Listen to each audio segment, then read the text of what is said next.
Et pour la toute dernière question, c'est ça le plus ouf de l'interview, le journaliste va donc demander à Ikemoto combien de tomes devrait faire l'aventure Boruto. Et donc là, Ikemoto va tout simplement répondre qu'il aimerait que Naruto, Naruto Shippuden et Boruto soient une série complète en...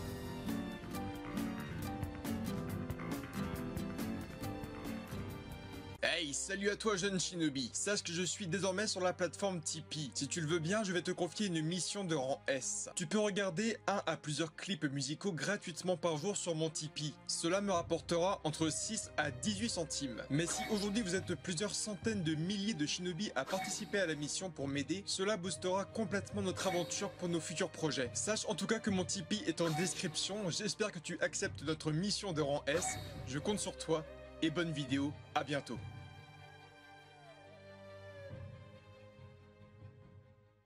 Et donc salut et bienvenue sur Boruto News. J'ai plus aucune idée d'intro, c'est hallucinant. Alors pour être plus sincère avec toi, il y a eu récemment une interview de Ikemoto, le dessinateur du manga Boruto, dans le Shonen Jump. Et donc je me suis dit, pourquoi ne pas lire l'interview avec toi et te donner les petites informations et petite chose assez sympathique qu'a dit le dessinateur. Et la dernière question révèle des choses vraiment putain d'intéressantes. L'interview est aussi juste en description, donc va la mater si tu veux, elle est en anglais. Et je voulais aussi vous remercier, maintenant on est plus de 25 040, donc on a passé le palier des 25 000, donc merci à vous toutes et à vous tous. On est à un quart d'avoir le trophée des 100 000. Et quand j'aurai le trophée des 100 000, je passerai dans la France entière pour que vous puissiez faire un petit bisou dessus. C'est dégueulasse. L'interview est assez longue, donc j'ai fait un petit condensé des informations.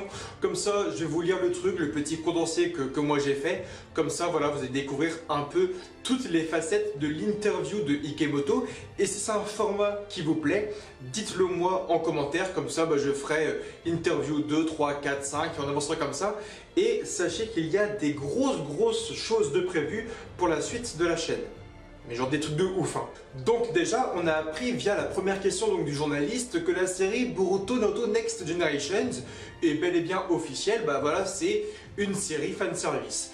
Il faut le dire, c'est un mot qui fâche, c'est un mot assez tabou, mais cassons les barrières les gars, on ne se cache plus, Boruto est une série fanservice. En fait, via Ikemoto, on apprend que le film Boruto Naruto The Movie était bel et bien prévu comme étant le tout dernier opus, le dernier volet de l'univers Naruto. Donc il y a eu Naruto The Last, Boruto Naruto The Movie, et ce dernier que j'ai cité devait vraiment être le dernier. Et après ça, il devait vraiment plus rien avoir, sauf que ce film a exploité des nouveaux personnages, comme Mitsuki, comme Sarada, comme Shinki, comme Boruto, comme un Konohamaru adulte et j'en passe. Et donc là, les fans ont voulu en voir davantage, en voir beaucoup plus. Donc là, les fans ont énormément demandé une suite des aventures avec le fils donc, de Naruto Uzumaki, en mettant en avant Boruto Uzumaki. Et donc c'était vraiment une chose énormément demandée en Asie, un tout petit peu en Europe. Et donc là, la discussion a été lancée avec le staff donc, de Masashi Kishimoto. Et Masashi Kishimoto, quand on lui a posé la question « Veux-tu continuer Naruto ?», il a répondu « No, God! No, God, please, no !» Au moins, il est clair et précis. Mais néanmoins, Masashi Kishimoto s'est redirigé vers Ikemoto, qui était un peu son assistant à l'époque, et il lui a dit, voilà, si tu veux continuer Boruto, dessiner Boruto, fais-le, je serai derrière toi, je vais t'aider, pour moi Naruto c'est fini, mais on peut continuer la série pour les fans, et donc créer un manga Boruto. Et donc c'est parti vraiment de ça, c'est parce que les fans ont demandé une suite que Kishimoto a dit, bon, je le ferai pas spécialement, mais si tu veux Ikemoto, tu peux le faire. Et c'est ce qui a été fait. Ikemoto a commencé à dessiner les premiers chapitres de Boruto et on en est aujourd'hui à un 8e tome sorti au Japon dans les semaines qui vont arriver là. Alors oui, ça peut fâcher de dire que Boruto est donc une série fanservice, je comprends complètement, mais au moins nous, en tant que fans de Boruto et Naruto, on a la fierté de l'avouer, dire aux journalistes, oui, c'est fanservice, on l'a fait pour les fans, parce qu'il y a des mangas que je ne citerai pas, dans des interviews qui disent que voilà, c'était des choses plus ou moins prévues, hein, donc C'est une chose toute bête, mais le journaliste a également demandé quelle était la scène la plus importante selon Ikemoto. D'après les 8 tomes qu'il a fait désormais, le journaliste a donc demandé quelle était la scène la plus importante pour lui. Et donc il a expliqué que la scène la plus kiffante pour lui à dessiner et à scénariser était le Rasengan père-fils face à Gatai Momoshiki Otsutsuki. Et pour une raison vraiment spéciale mais très jolie. En dessinant les planches, Ikemoto avait l'impression qu'il portait tout le poids de la série Naruto et Naruto Shippuden sur le Rasengan. C'est ce qui expliquait aussi l'anime, c'était le poids de la douleur, la souffrance de Naruto pour en arriver là où il en est.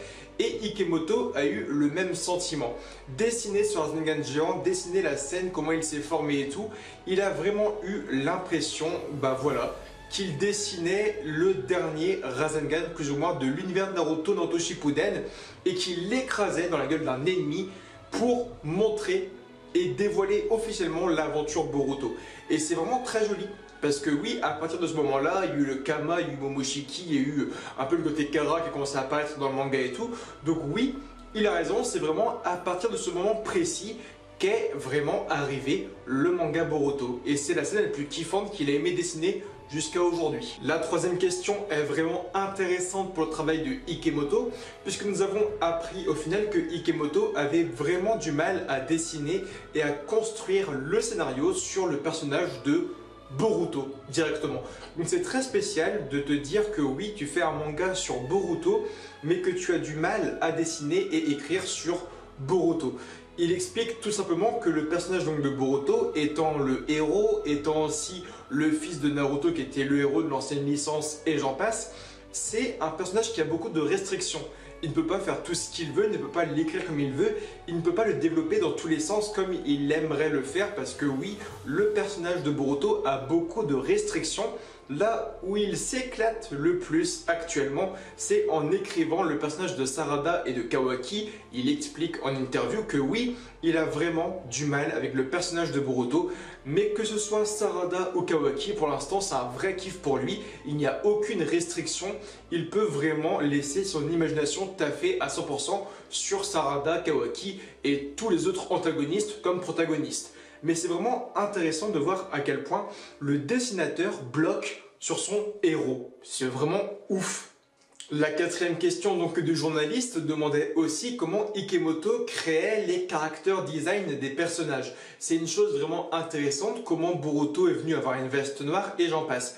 Et Ikemoto va créer ses personnages d'une façon en fait contraire à d'habitude. Tout d'abord, Ikemoto va commencer la création sur une feuille blanche en mettant ce que le personnage va être mentalement et dans sa psychologie. Noter ses points forts, son caractère, sa façon d'être et à partir de là seulement, il va leur créer et leur modeler un visage, une coupe de cheveux, un style vestimentaire qui va avec leur comportement.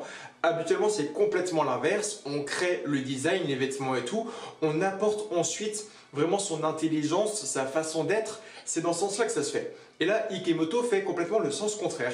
Ikemoto va d'abord créer le mental, la psychologie, la façon d'être et via ça, créer sur mesure le vêtement, la petite bouille, les petits yeux, la petite coupe de cheveux. Et c'est, je pense, la meilleure façon de faire parce que, par exemple, Boruto, on sait que c'est un gars qui aime bien prendre soin de lui. Il aime bien être présentable, avoir vraiment un petit style, comme il a dit à plusieurs reprises dans la série. Et à partir de ça, quand il s'est mis ça en tête, il a créé des vêtements un peu stylés et vraiment très chic. Et c'est vraiment intéressant. Lors de la création, Ikemoto explique aussi qu'il regarde beaucoup les anciens travaux donc de Masashi Kishimoto sur l'œuvre de Naruto, Naruto Shippuden, pour éviter de créer des doublons, des personnages qui se ressemblent un peu trop, mais aussi d'éviter un peu des chamboulements entre les personnages, que ce soit physique, mental ou moral. Et c'est vraiment super intéressant qu'il s'applique à ce point-là, qu'il parte dans les anciens tomes, dans les films, les EAV, voir s'il n'a pas créé un personnage qui ressemble trop à quelqu'un qui est apparu quelques secondes ou autre. Et ça, c'est hyper intéressant qu'il s'applique autant. Mais malheureusement, vous le savez, Ikemoto s'est déjà trompé une fois parce qu'il a créé Denki qui ressemble complètement, on va pas se mentir, mentalement et physiquement, psychologiquement, au prince du film 3 de Naruto, dont je vais faire la critique d'ailleurs très bientôt, donc restez un peu connectés, parce que oui, la troisième review des films arrive. Sachez qu'en tout cas, voilà, Denki ressemble beaucoup au prince de ce fameux film, et voilà, on dirait qu'il n'a pas vraiment été fouillé par contre dans les films. Selon Ikemoto, c'est vraiment la meilleure façon donc de travailler selon lui, parce qu'au final, c'est déjà une chose qu'il a fait dans l'univers de Naruto et de Naruto Shippuden, parce que parfois, lorsque Masashi Kishimoto manquait de temps, il demandait tout simplement à son assistant Ikemoto de créer des personnages, et c'est comme ça qu'il marchait. Il faisait le mental du personnage et ensuite le physique. Et au final, voilà, on apprend par ce même biais que Ikemoto avait déjà créé des personnages dans la licence Naruto et Naruto Shippuden. Malheureusement, on n'a pas de noms qui sont sortis. Alors pour toutes les personnes qui critiquent actuellement Ikemoto sur son dessin et ses caractères design, comprenez qu'aujourd'hui Ikemoto a déjà créé des personnages de Naruto et de Naruto Shippuden. Sûrement qu'il a caractère designé ton personnage préféré. Ça me ferait marrer, tiens. Toujours dans la création et la modélisation des personnages, on apprend encore une fois que Masashi Kishimoto passe très souvent voir Ikemoto et son équipe, et que très souvent, Kishimoto conseille Ikemoto sur le dessin, agrandir les yeux ou agrandir la bouche des personnages, car selon Masashi Kishimoto en personne, un personnage qui n'a pas des grands yeux ou une grande bouche, ça fait vraiment un personnage qui n'a pas d'âme. Et c'est vraiment l'avis de Masashi Kishimoto directement, c'est hyper intéressant. Et c'est vraiment selon moi la chose, vraiment le point fort en fait du manga Boruto, parce que oui, entre le tome 1 et le tome 7, il y a vraiment eu une amélioration fulgurante de Ikemoto au point de vue du dessin. C'est vraiment incroyable.